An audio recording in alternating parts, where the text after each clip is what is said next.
이 주일의 말씀, 예레미야의 기도, 예레미야 32장 1절에서 44절 말씀. 할렐루야! 오늘은 예레미야의 그 기도의 제목을 가지고 함께 나누는 시간을 갖겠습니다. 예레미야는 이사야 선지자보다 한 100년 정도 후에 등장한 선지자이지요. 그래서 대부분은 예레미야 하면 눈물의 선지자로 잘 알려져 있어요. 그만큼 예레미야는 그 이스라엘 백성들을 위해서 늘 눈물로 기도한 선지자였기 때문입니다. 예레미야가 활동하던 그 시기는 남유다가 바벨론에 의해서 멸망하기 바로 그 직전. 그래서 예레미야가 아무리 목이 터져라 하나님의 말씀을 전해줘도 아무도 이 예레미야 말을 들어주는 사람이 없었습니다. 오히려 이런 예레미야를 미워하고 거짓 선지자라고 몰아세우면서 감옥까지 보내서 죽이려고 했었습니다. 왜냐하면 예레미야가 그 전하는 하나님의 말씀을 사람들이 싫어하는 것들만 전했기 때문이에요. 예레미야가 이스라엘 백성들에게 전했던 그 예언들은 전부가 다 뭐냐면 이제 이 남유다 사람들은 죄와 악행 때문에 결국은 그로 인해서 하나님의 심판이 임박했고 그 심판으로 이제 재앙을 당할 것이다 라고 하는 그러한 예언들이에요. 그러니 그 누가 그 예레미야 예언 그 말을 듣고 좋아했겠습니까? 하지만 이러한 예레미야의 메시지, 사람들이 싫어했던 메시지만을 전했던 그 예레미야의 마음은 오죽이나 안타까웠겠어요. 선지자로서 이스라엘 백성들을 위해서 주님 앞에 중보 기도하며 하나님께 이스라엘 백성들의 죄를 자기가 대신해서 뭔가 끊임없이 하나님 앞에 용서의 기도를 올렸지만 하나님께서는 예레미야에게요 그런 기도, 이스라엘 백성들을 위한 기도를 하지 말라고 말씀을 하십니다. 함께 그걸 한번 찾아볼까요? 자, 예레미야 7장 16절을 보면 그런즉 너는 이 백성을 위하여 기도하지 말라. 그들을 위하여 부르짖어 구하지 말라. 내게 간구하지 말라. 내가 내게서 듣지 아니하리라. 또한 17절을 보면 14절로 예레미야 11장 14절을 보면 그러므로 이 백성을 위하여 기도하지 말라. 그들을 위하여 부르짖거나 구하지 말라. 그 고난으로 말미암아 내게 부르짖을 때에 내가 그들에게서 듣지 아니하리라. 앞에 절과 거의 비슷하잖아요. 내용이 기도하지 말라라. 또한 이것뿐만이 아니에요. 예레미야서 15장 1절을 보면 여호와께서 내게 이르시되 모세와 사무엘이 내 앞에 섰다 할지라도 내 마음은 이 백성을 향할 수 없나니 그들을 내 앞에서 쫓아내 보내라. 하나님의 그 진노가 느껴지지요. 이와 같은 말씀은 과연 무슨 뜻일까요? 기도하지 말아라. 이스라엘 백성들을 위해 기도하지 마라. 이스라엘 백성들이 고난으로 인해서 하나님께 아무리 부르짖어도 하나님께서는 더 이상 듣지 않겠다. 그 모세나 사무엘이 내 앞에서 이스라엘 백성들을 아무리 변호해 준다 해도 하나님의 마음은 돌이키지 않고 오히려 그들을 쫓아내보내겠다. 저는 이 구절을 읽으면서 하나님의 진노가 얼마나 큰지를 깨닫게 되었어요. 그래서 그들에게 하나님은 회개 영도 부어주지 않으시고 그들에게 회개할 기회조차도 주지 않겠다라는 것입니다. 그렇기 때문에 이스라엘 백성들은 바벨론을 통한 그 심판을 피할 수가 없어요. 그저 하나님의 심판을 통과해야 된다는 거예요. 이러한 하나님의 공의에 의한 심판의 내용이 예레미야의 그 1장에서 25장까지 계속해서 이어지고 있는 것은 이스라엘 백성들의 그 마음의 중심 안에 자리 잡고 있는 그 죄성의 뿌리를 하나님께서는 이번에 완전히 뽑아내려고 하는 것입니다. 그래서 하나님께서는 지금 이렇게 예레미야를 통해 계속해서 예언의 말씀을 주는 거죠. 그리고 때가 되면 남유다가 완전히 바벨론에 의해서 멸망한 후에야 하나님께서는 예레미야를 통해 새 언약을 주시고 새로운 희망의 불씨를 주실 수 있다라는 것입니다. 함께 예레미야서 31장 31절을 보면 여호와의 말씀이니라 보라 날이 이르리니 내가 이스라엘 집과 유다 집에 새 언약을 맺으리라. 32절 이 언약은 내가 그들의 조상들의 손을 잡고 애굽 땅에서 인도하여 내던 날에 맺은 것과 같지 아니할 것은 내가 그들의 남편이 되었어도 그들이 내 언약을 깨뜨렸음이라. 여호와의 말씀이니라. 33절은요. 그러나 그날 후에 내가 이스라엘 집과 맺을 언약은 이러하니 곧 내가 나의 법을 그들의 속에 두며 그들의 마음에 기록하여 나는 그들의 하나님이 되고 그들은 내 백성이 되리라. 여호와의 말씀이니라. 자, 이 말씀을 통해 보면요. 이것이 이렇죠. 옛 언약과 새 언약. 자, 그 옛 언약과 새 언약의 목표는 같아요. 그것은 뭐냐? 너희는 내 백성이 되고 나는 너희의 하나님이 된다라는 것입니다. 그런데 옛 언약과 새 언약이 다른 것은 옛 언약은 모세를 통해 돌판에 기록하여 법궤에 두었던 것이지만 새 언약은 그들의 속, 즉 이스라엘 백성들의 마음 속에 두겠다라는 것이죠. 이것은 곧 우리의 마음 속에 함께 하시는 예수 그리스도로 결론이 나는 것입니다.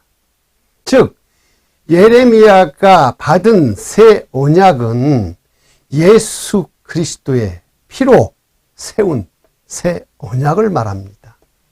그래서 그 새 언약으로 인해서 우리는 죄와 사망에서부터 해방이 되고 예수 그리스도를 통해 완성하신 구속의 역사 속에 내가 구원을 받게 되는 은혜가 있게 된다. 이것이 바로 복음이라고 하는 것입니다. 여러분 이것을 꼭 기억하시길 바랍니다. 예레미야서는 전반전은 보면 공의에 의한 심판이 바로 전부 내용이었다면 후반전에는 이러한 사랑에 의한 회복과 구원에 대한 내용들로 나누어져 있다는 것이죠. 그래서 오늘 우리가 나누게 될 예레미야의 기도도 결국은 후반전에, 즉 회복에 관한 기도라고 볼 수 있습니다. 그래서 우리가 이것을 함께 살펴보면서 은혜를 나누는 시간이 되기를 원합니다. 자, 오늘 본문은 예레미야서 32장 1절로부터 44절, 즉 전부입니다. 자, 한번 볼게요. 전체적인 구성을 보면 1절에서 15절까지가 첫 번째 구성인데, 예레미야가 왜 이러한 기도를 하게 되었는지에 대한 배경이 나와 있죠. 그리고 16절에서 25절까지는 예레미야가 하나님 앞에 드렸던 기도의 내용이고, 세 번째 26에서 44절까지는 예레미야가 드렸던 그 기도에 대한 하나님의 응답이 기록된 것이죠. 그래서 오늘은 이 두 번째 부분, 예레미야의 기도의 내용을 가지고 깨닫게 된 세 가지를 함께 나누면서 은혜를 갖는 시간이 되기를 원합니다. 자, 그래서 한번 보면 예레미야의 기도를 통해 배우게 되는 세 가지. 첫 번째, 적에게 침략을 당하는 것은 하나님께서 힘이 없으셔서 그런 것이 아니라는 것이죠. 자, 32장 17절 볼게요. 슬프로소이다. 주 여호와여, 주께서 큰 능력과 펴신 팔로 천지를 지으셨사오니 주에게는 할 수 없는 일이 없으시니이다.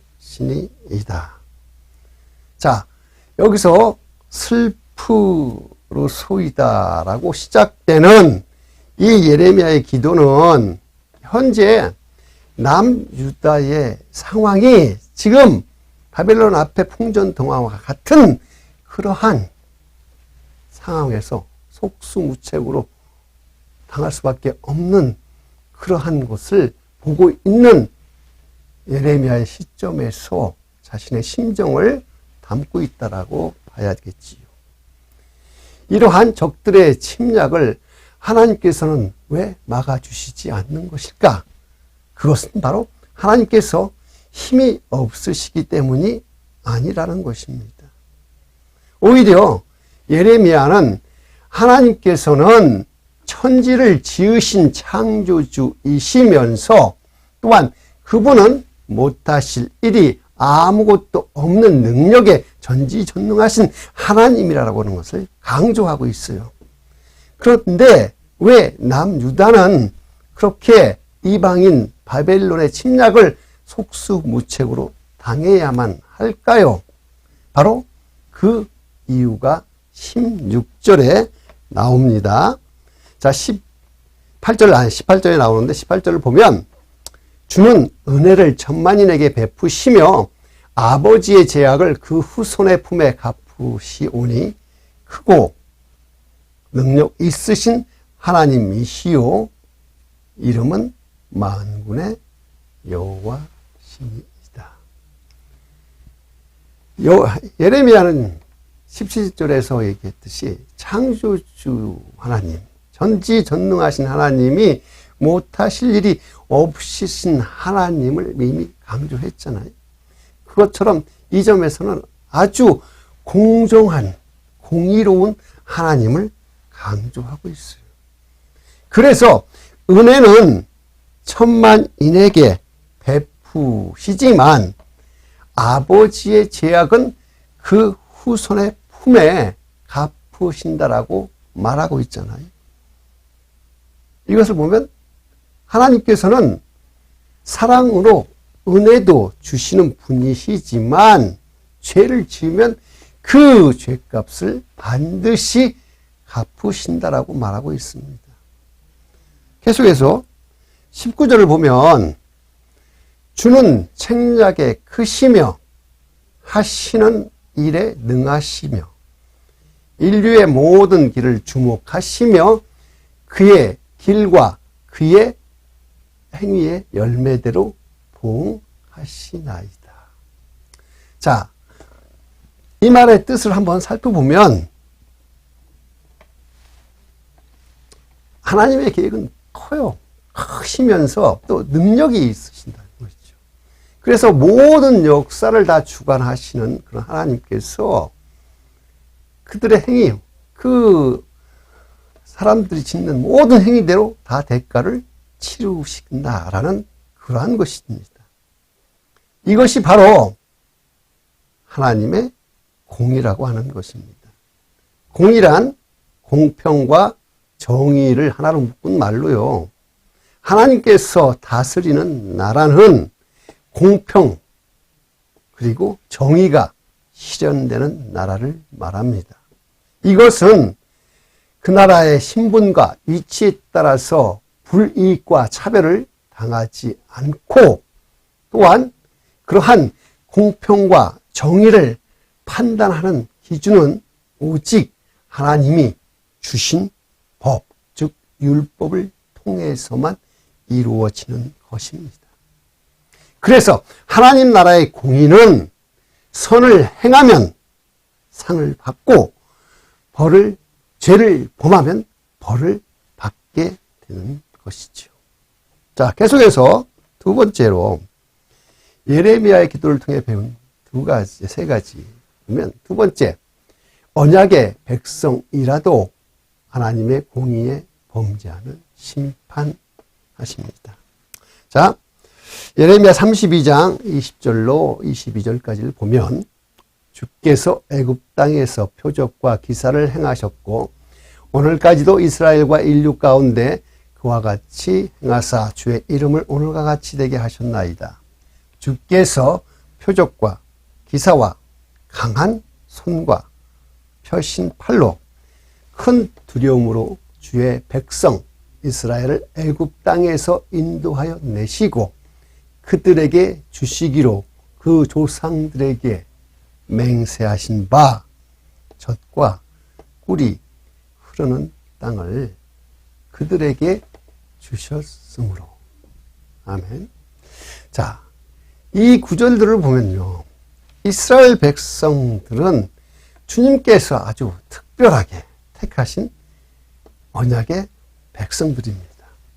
그래서 그들을 애굽 땅에서 표적과 기사를 통해서 구원해 주셨으면서 또한 그 조상들에게 약속한 그 가나안 땅으로 인도하여 그들에게 그 땅을 주셨습니다. 그런데 문제는 그 다음 구절 23절에 나오는데, 그들이 들어가서 이를 차지하였거늘 주의 목소리를 순종하지 아니하며 주의 율법에서 행하지 아니하며 무릇 주께서 행하라 명령하신 일을 행하지 아니하였으므로 주께서 이 모든 재앙을 그들에게 내리셨나이다. 아멘.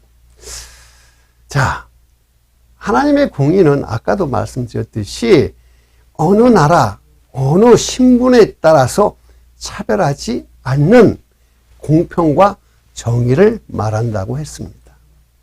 그래서 하나님께서 아무리 사랑하고 택한 언약의 백성이라고 할지라도 하나님의 공의 앞에서는 죄를 지으면 그 죄가 벌을 받아야 하는 것이 맞습니다.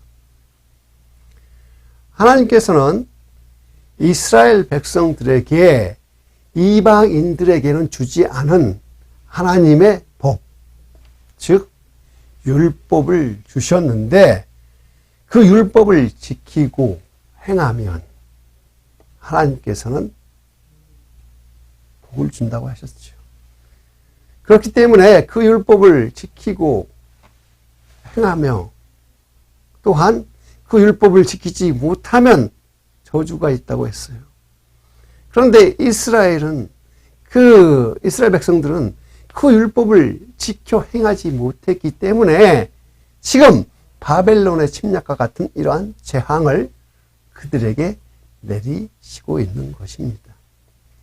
그래서 예레미야는 이스라엘 백성들에게 너희들의 죄로 인해서 하나님의 심판이 지금 바벨론을 향해, 바벨론을 통해 심판당할 것이라고 지금 외치고 있는 것입니다.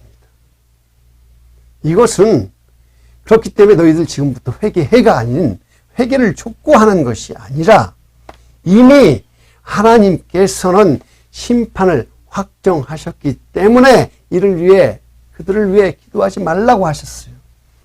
이것은 바벨론의 침략은 이제는 피할 수 없는 하나님의 그 실행, 하나님의 그 집행이기 때문에 그렇습니다.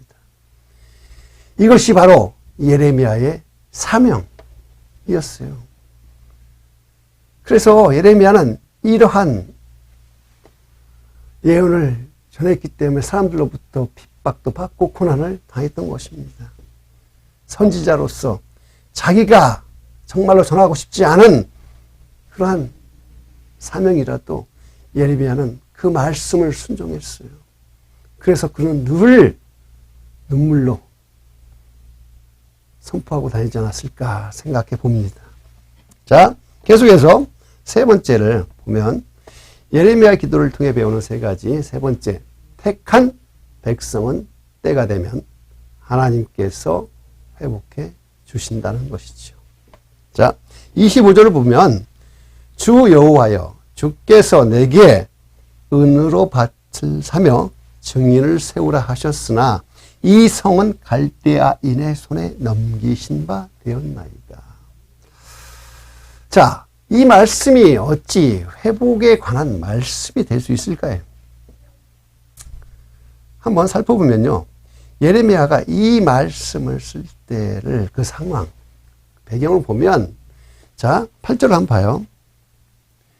여호와의 말씀이 같이 나의 숙부의 아들 하나멜이 시위대 뜰 안 나에게 와서 이르되 청하노니 너는 베냐민 땅 아나돗에 있는 나의 밭을 사라.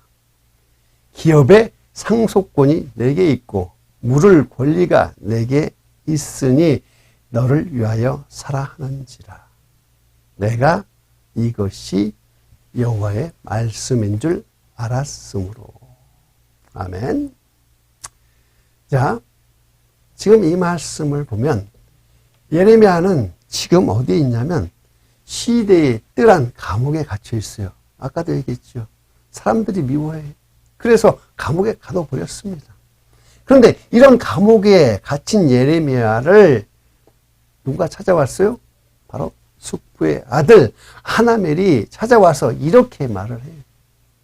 내 밭을 사라.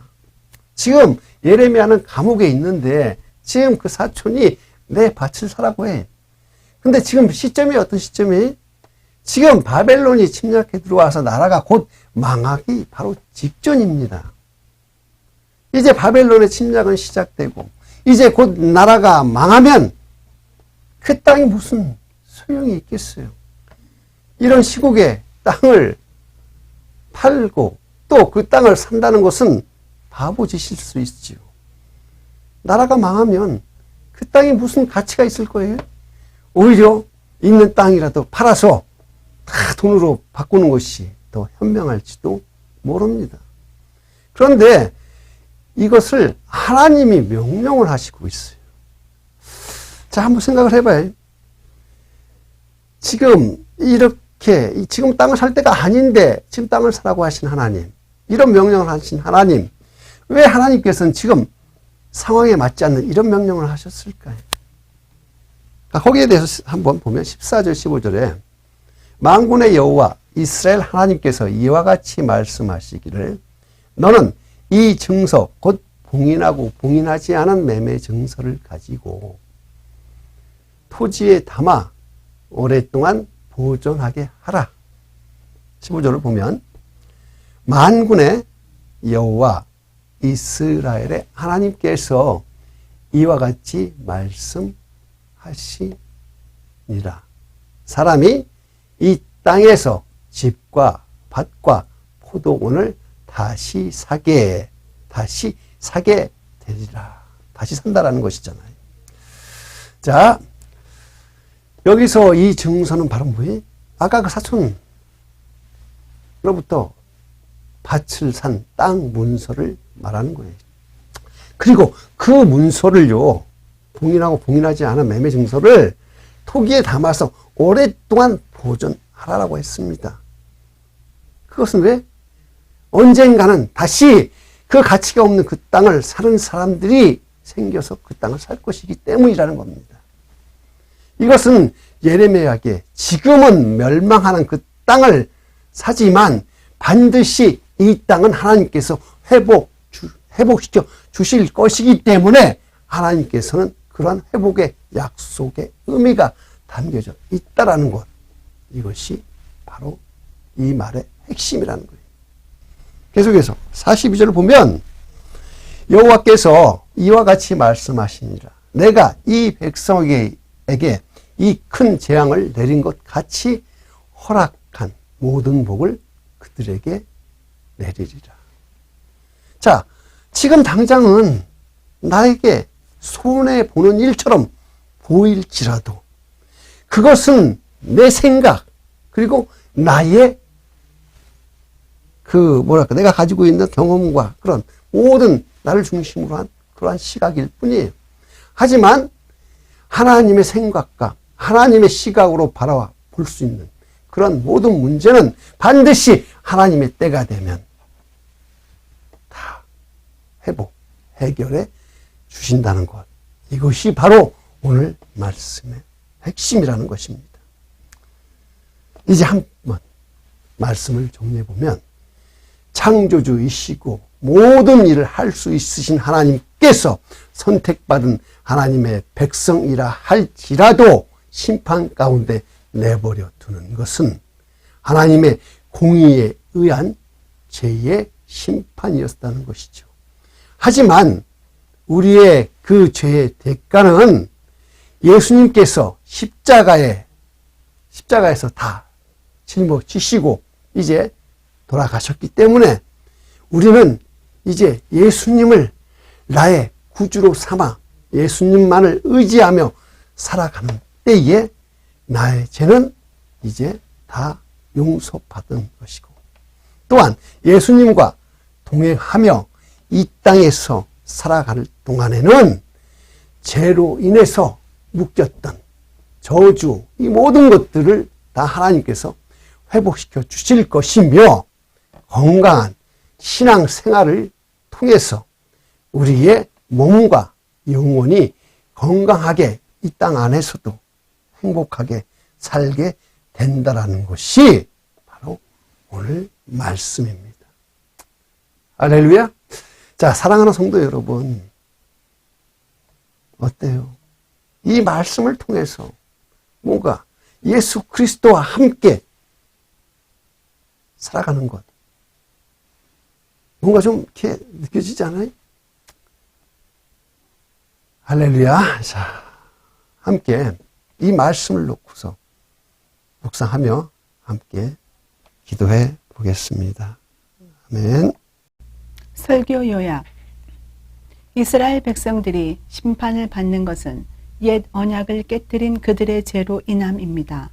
하나님의 공의는 하나님의 말씀에 대한 공평과 정의이기에 그 누구도 하나님의 공의 앞에 차별은 없습니다.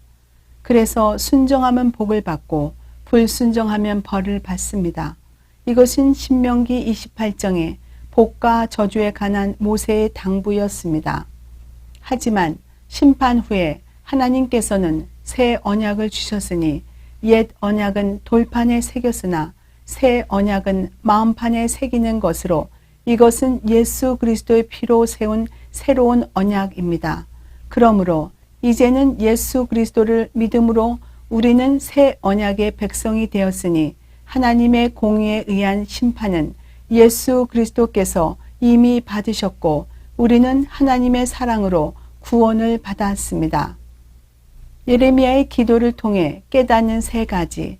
첫째, 적에게 침략을 당하는 것은 하나님께서 능력이 없으셔서 당한 것이 아닙니다. 하나님께서는 공평과 정의로 세상을 다스리시기에 어느 누구도 죄를 지으면 심판을 받습니다. 둘째, 언약의 백성이라도 하나님의 공의에 의해 심판받습니다. 예레미야가 이스라엘 백성들에게 바벨론의 침략으로 심판받을 것을 예언하고 다녔지만 이것은 그들에게 회개의 시간을 주기 위한 것이 아니라 하나님의 심판이 확정되었음을 알리는 것이었습니다. 셋째, 택한 백성은 때가 되면 하나님께서 회복해 주십니다. 예레미야에게 사촌의 땅을 사라고 명령하신 것은 지금은 그 땅이 멸망하는 땅이지만 하나님의 때가 되면 그 땅이 다시 회복될 것이라는 것을 보여주시기 위함이었습니다. 적용, 지금 당장은 나에게 손해가 되는 일 또는 가치가 없는 일처럼 보이는 것들이 나의 좁은 소견과 생각에 의한 것은 아닌지 돌아봅시다. 무슨 일을 당하든지 하나님의 생각과 하나님의 시각으로 바라볼 때 하나님께서는 때가 되면 반드시 해결해 주실 것임을 믿음으로 받아들여 봅시다.